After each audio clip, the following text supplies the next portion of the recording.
Israel has been hit hard. Hamas has launched a large-scale surprise attack deep inside Israel during a major Jewish holiday. Backed by a barrage of rockets, Hamas fighters used explosives to break through the border fence enclosing Gaza. They then rolled into nearby Israeli towns with motorcycles, pickup trucks, and paragliders. As many as 22 locations outside the Gaza Strip were targeted, with some towns as far as 24 kilometers from the Gaza border. Though details continue to emerge, more than 1,200 Israeli casualties have been reported as of this writing, including soldiers and civilians. At least one Israeli military base was overrun, and videos on social media show Hamas militants hauling away Israeli army equipment and even hostages. In response, the Israeli government has declared a state of war, and Israeli reservists have been called up. A sustained military operation in the Gaza Strip is likely, but the violence could also spread to the West Bank, and maybe even Lebanon. The immediate future ahead looks grim, but the rationale behind the attack is just as alarming.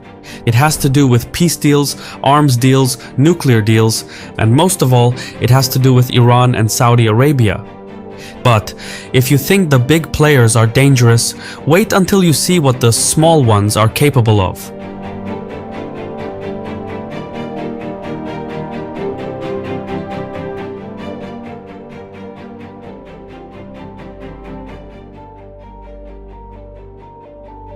Israel rests in a tough neighborhood where things tend to blow out of proportion quickly. In South Lebanon, Israel and Hezbollah are exchanging fire. If this continues, it's only a matter of time until Syria gets involved, and then maybe even Iran and the United States. Before long, we could be looking at a new regional conflict. Using Ground News, I can see that over 42 sources are reporting on this story. Interestingly though, 46% of the sources are leaning right, making this a potential blind spot for the left. Scrolling further down, I can see that the Wall Street Journal broke the news and that most sources originate from the United States. However, I also noticed that sources from the left and right have largely mixed factuality, which means these publications don't always use proper sourcing or may use loaded language that alters the context. But when looking at center-leaning sources, the factuality is the highest. That is the kind of stuff I look for to make sound judgments. Using Ground News, I can easily filter through the noise. No other platform has such tools made available, which is why I advise everyone to bookmark the Israeli-Palestinian conflict page on Ground News. It has all the latest and breaking news you need. I want to thank Ground News for sponsoring this video, and I highly encourage you to check them out as a resource. Caspian viewers get 30% off their unlimited access plan using my link. We live in an increasingly complicated world, and it's about time we modernize the way we read the news. Those who want to live with the wolves must howl with them. In recent years, the legitimacy of Hamas has been undermined by other militant organizations. Groups like the Palestinian Islamic Jihad, Popular Resistance Committees, Democratic Front for the Liberation of Palestine, and Popular Front for the Liberation of Palestine have accused Hamas of being too complacent and too accommodating towards Israel. Since then, Hamas has steadily stepped up its rhetoric and actions to match Netanyahu's right-wing government. In both the West Bank and the Gaza Strip, violence has steadily increased to its highest level since 2005. However, the current attack by Hamas is unprecedented. Israel will retaliate and look to prevent more rockets and infiltration attempts. Additionally, Israel will likely initiate a ground operation into the Gaza Strip to retrieve any captured hostages and military equipment from Hamas. That being said, Hamas has a history of detaining hostages for extended periods. Gilad Shalit, for instance, was held hostage from 2005 to 2011, and the situation was highly political. The Gaza Strip is also densely populated and filled with traps, tunnels, and preset ambush locations. An Israeli ground operation in the Gaza Strip could be costly for both Israeli forces and Palestinian civilians. The last major Israeli ground invasion in 2014 resulted in heavy casualties for both sides. Even so, hostilities could jump to levels not seen in decades. But the strength, sophistication, and timing of the Hamas surprise attack suggest greater powers at play. Iran, in particular, is the biggest sponsor of Hamas. Full disclosure, it is not yet clear how involved Tehran was in the planning and preparation of the attack, but Iran has plenty of reasons for wishing to shake the political landscape. Ironically, what the Iranians fear most is peace between its foremost enemies, Israel and Saudi Arabia. Consider for a moment the context. In recent months, drumbeats have been building around an American initiative to broker a normalization agreement between Israel and Saudi Arabia. The deal would reconfigure the security architecture in the Middle East. Saudi Crown Prince Mohammed bin Salman has called it the biggest historical deal since the Cold War. Iran has been looking for ways to spoil the peace. The thing is, Israel and Saudi Arabia have until now quietly expanded ties, but an official agreement would advance Israel's strategic objective to secure full acceptance and recognition in the Arab world. A peace deal of such scale would tap into new economic prospects in the region, making the periphery more integrated, prosperous, and stable. And the Americans have been going the extra mile to get it done. But the olive branch would come with terms and conditions. One of the proposals, or rewards for normalization, is to bind the United States, Saudi Arabia, and Israel in a defense pact, albeit separate treaties. Some lawmakers believe that this may eventually result in the formation of a Middle Eastern NATO tasked with containing a resurgent Iran. A NATO equivalent in the Middle East would support America in policing the region and therefore allow the Americans to reduce their military footprint in the periphery. A win-win for most, but mainly for the United States. Yet, this isn't the first time Washington has tried to create some geopolitical order in the Middle East. Back in 1955, American and British lawmakers helped establish the Central Treaty Organization, or CENTO for short. As the name suggests, CENTO was supposed to be what NATO was to Europe, a collective defensive bulwark against Soviet influence. Clearly, it didn't work. Coups, revolutions, and internal divisions hampered CENTO's responsibilities and capabilities. Eventually, the organization dissolved in 1979. There were some other attempts to recreate something similar, but each effort failed miserably. The most recent attempt was during the Trump administration. The United States pushed for a pan-regional alliance dubbed the Middle East Strategic Alliance, or MESA for short. Its purpose was to restrain and contain Iran. But again, regional dynamics undermined unity and MESA never found its footing. The truth of the matter is that the Middle East exists in a complicated web of cooperation and competition. It is a place teeming with differences and disputes, even between supposedly allies. Moreover, due to hydrocarbon riches, local governments have little need for public income streams like taxation to upkeep budgetary expenditures. As a result, governments in the Middle East are detached from the societies they represent. Accordingly, political power in the Middle East is highly centralized and sometimes even personalized. However, when political turmoil erupts in the region, which it does every so often, the personalized deals are cancelled just as quickly as they were approved. For added context, only 2% of young Saudis support normalizing relations with Israel, according to the Arab Youth Survey conducted in 2023. As one might expect, reaching a peace deal hasn't been easy under these circumstances.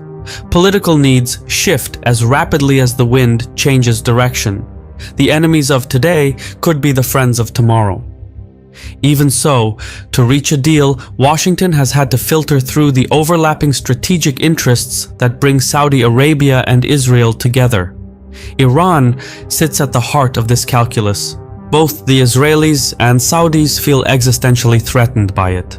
Accordingly, two separate bilateral defense pacts with the United States have been floated as considerations for Saudi-Israeli normalization. These treaties would resemble the military pacts with Japan and South Korea, which are considered the most robust treaties the United States has outside of NATO. Though separate defense pacts with Israel and Saudi Arabia would add some stability to the Middle East, regional dynamics would continue to undermine unity as they always have. Paradoxically, a normalization process designed to allow the United States to exit the Middle East could end up pulling it back in. It follows that defense pacts with Israel and Saudi Arabia would mostly be a one-way concession. America wouldn't truly be gaining anything from the deal. It would in fact be making additional commitments to a place it wants to leave. The only benefit for America is that defense pacts grease the wheels of the negotiations. For Israel, meanwhile, the stakes are different. The government of Prime Minister Benjamin Netanyahu, more precisely his ruling cabinet, has for a while been considering the complete annexation of the West Bank. The ruling coalition includes factions representing the religious Jewish settlers in the West Bank. Two political parties, in particular, hold disproportional leverage: the religious Zionist Party and the Jewish Power Party. These two control the most influential ministries of the country. Itamar Ben-Gvir acts as the Minister of National Security, while Bezalel Smotrich is the Minister of Finance and de facto Minister of Defense. What both these parties have in common is their mission to recreate Israel into a Jewish state, stretching from the Jordan River to the Mediterranean Sea. And by controlling the ministries they do, Ben-Gvir and Smotrich have, for the first time ever, the muscle and money to annex the West Bank unilaterally. However, doing so would mean snuffing out Palestinian aspirations for self-governance and forcing them to relocate to other neighboring Arab countries. President Joe Biden has been in talks to keep both the Israelis and Saudis engaged. At the heart of the negotiations has been the faith of the Palestinians. The Saudi kingdom cannot establish relations with Israel without addressing the Palestinian issue. One of the core conditions for a Saudi-Israeli peace deal has been to stop the annexation plans for the West Bank and the exodus of Palestinians that would follow. In exchange for Saudi Arabia's official recognition and normalization of relations, the Israelis would transfer significant land in the West Bank, known as Area C, to the Palestinian Authority. The specific places and territories are up for compromise, but it would have to be something significant enough to make a difference. Simultaneously, Israel would first freeze the expansion of settlements in the West Bank and then the legalization of illegal Israeli settlements in the same areas. Yeah, it's a deeply confusing situation, one made even more complicated by the recent Hamas attack. In any case, if certain parts of Area C were transferred to Palestinian control, the Palestinian Authority would form a more contiguous entity and thus be better able to develop local infrastructures and towns without affecting the Israeli settlements. This transfer is, in fact, provided for under the 1993 Oslo agreements, which Netanyahu recently pledged to uphold. However, Netanyahu is known for walking back on his promises. So the Saudis have requested the transfer of territory up front as part of a normalization deal. By all means, conceding parts of Area C would be a game changer. It would effectively sterilize the plans for annexation. Plus, it would give Saudi Crown Prince Mohammed bin Salman an immediate achievement on behalf of the Palestinians, which he could then use as political ammunition to justify a peace agreement with Israel. The same rule applies to Netanyahu. Securing a peaceful resolution with Saudi Arabia would stand as a historic peace deal amidst the backdrop of political protests and legal scrutiny. Normalization of relations with the Arab world is a long-term strategic objective for Israel. If the state is to exist, it must find ways to forge and mend ties with its neighbors. Eventually, the Arab nations will get their act together. They will develop and prosper, and if Israel hasn't fixed its relationship with the Arabs by then, the state's survival would be in danger. Peace with Saudi Arabia would therefore be a historic geopolitical win, one that could set a precedent for other Arab countries to do the same. For Iran, however, a peace deal between the Arab world and Israel would be detrimental. Whether Iran was involved in the attack is unknown, but much of its soft power in the region is built around the premise of the Israeli-Palestinian conflict. Should the Arab world and Israel come to terms, it would steadily disarm Iran's power projection. Moreover, a Saudi-Israeli peace deal would allow the Israelis to collect their resources and shift focus exclusively on scaling back Iran's influence. Saudi Arabia and a few other Arab states would actively take part in that geopolitical shakedown. It would be a fight Iran stands no chance to win. So, even if Hamas did not directly follow orders from Iran, both sides likely acted in coordination given their common interest in disrupting the progress in the peace talks that were underway. Ironically, there are also Israelis who want to spoil the peace. While Netanyahu has his hands on the steering wheel, his ultranationalist coalition partners are in control of the brakes. Smotrich, who is arguably the second most powerful official in Israel, had publicly declared that he would not make any concessions to the Palestinians even prior to the Hamas attack. If the negotiations fail, Netanyahu's far-right cabinet members could interpret it as a green light to go ahead and annex the West Bank. Suffice it to say, the stakes couldn't be higher.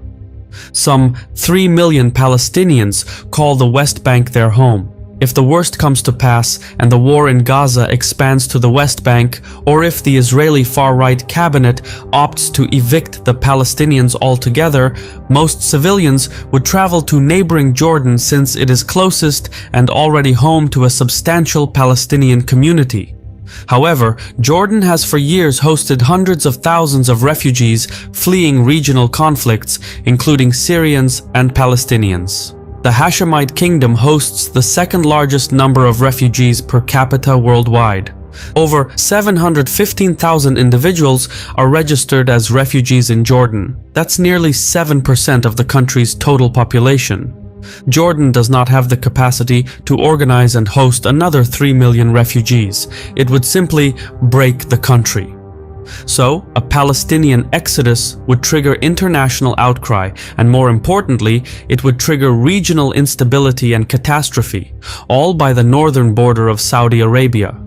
Still worse, the exodus of Palestinians would see pro-Iranian militant groups, including Hamas, seep into Jordan. These militants would then likely exploit the situation while Jordan is in freefall.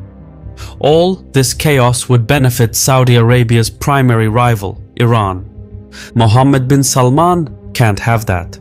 Saudi Arabia is already battling pro-Iranian Houthi rebels to the south and the Iranians themselves to the east. The last thing the Saudi kingdom needs is a new geopolitical front to its north near the multi-billion-dollar future city Neom. Owing to this, the Saudi government is looking to avoid, or at least limit, the turmoil that many expect will erupt. Palestinian politics, meanwhile, is centered on the Hamas versus Fatah rivalry. So much so that it makes international negotiations involving the Palestinians exceedingly tricky since they lack a unified front. The feud between Hamas and Fatah has been so detrimental to the political landscape that the Saudis have been looking to bypass the Palestinian organizations altogether and negotiate on their behalf to settle some leeway for Palestinians living in the West Bank. Since the Palestinians can't seem to be capable of negotiating for themselves, somebody has to be the grown-up in this situation, and the Saudis have been doing just that. However, addressing the Palestinian issue and defense pacts aren't the only deals that have been floated. The Americans have also been considering to permit Saudi Arabia to develop its own civilian nuclear program. In essence, the kingdom would be allowed to enrich uranium on its soil, though with appropriate safeguards to reassure Israel. A Saudi nuclear program, one approved by the United States and Israel, would go hand in hand with the normalization of relations. It would open all sorts of commercial and security venues for Saudi Arabia, Israel, and the United States. By including the Saudi geography into its strategic calculus, Washington could go about its plan to employ the India-Middle East-Europe Economic Corridor. Biden and his allies unveiled the corridor during the G20 summit in September, which would link India to Europe by going through the Middle East. Iran is excluded from the corridor, while Saudi Arabia and Israel are essential to it. A peace deal would thus bring the India-Middle East-Europe Economic Corridor one step closer to reality. The final contour of the normalization agreement has been arms sales. Specifically, Saudi Arabia has been pressing the United States for expedited access to advanced American weaponry. It wants nothing short of what the United Arab Emirates was pledged in return for its normalization deal with Israel, which would include F-35 fighter jets, MQ-9 Reaper drones, and a collection of precision-guided missiles. However, these weapon transactions involve a complex set of negotiations. Foremost, the United States is legally required to maintain Israel's qualitative military edge in any sale to the region. The focal point has been the F-35 and its associated variations and capabilities. No other country besides Israel operates these fighter jets in the area. Tel Aviv wants to keep it that way. Up to this point, an olive branch between Israel and Saudi Arabia seemed likely. The attack by Hamas, however, changes the equation. It sets back the peace deal, if not torpedo it altogether. What was before is no more. The situation is hot. Far-right Israeli lawmakers now have the ammunition to go ahead and remove Palestinians. If the historic peace deal has any chance of surviving, Netanyahu must work to keep his far-right allies in check. The silver lining is that the political opposition has offered to form an emergency government for the time being, so catastrophe can still be avoided. All in all, the Hamas attack is pushing the periphery to a boiling point. It's been a long time coming, but geopolitics is like that. You either concede to reality or reality concedes you. I've been your host Shirvan from Caspian Report, so if you haven't yet subscribed, now is a good time to do so. Just remember to click the bell icon, otherwise you'll still be missing out on our latest content. Thank you for watching, and Sarol.